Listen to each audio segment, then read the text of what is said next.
Kailangan natin ng pan or pot. Kailangan natin ng coconut milk. We're gonna use 2 cans of coconut milk and we're gonna bring it to boil.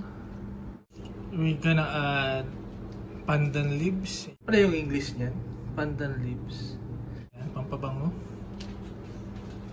Boil na. Bango na amoy, no? Then we're gonna add sugar. Adjust according to your preference. Kung gusto nyo mas matamis, you can add more. And some salt. Para may konting alat. Bango niya. Anong pandan, no? This saba banana and we're gonna cut it into bite size. Bite size ba yan? By this time we can add our banana. Mas okay yung fresh na banana pero wala kaming biling fresh na ganyan. So ayan na lang. We can add our tapioca pearl, yung ating sago na niluto.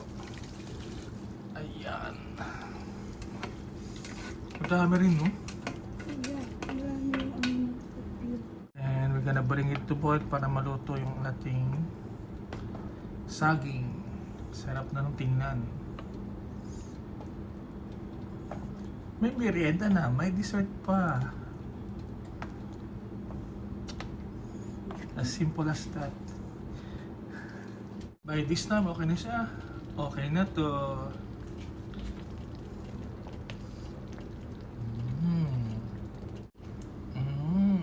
Ayan, no?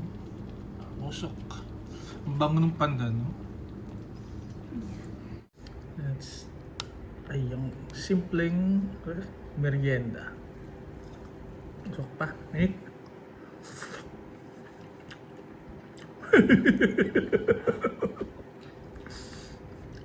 Masarap siya. No? Ang katulong yung salt, hindi masyadong matamis.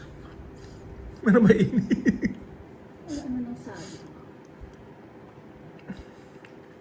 Bukan nyo na guys, masarap. Simpleng-simple lang.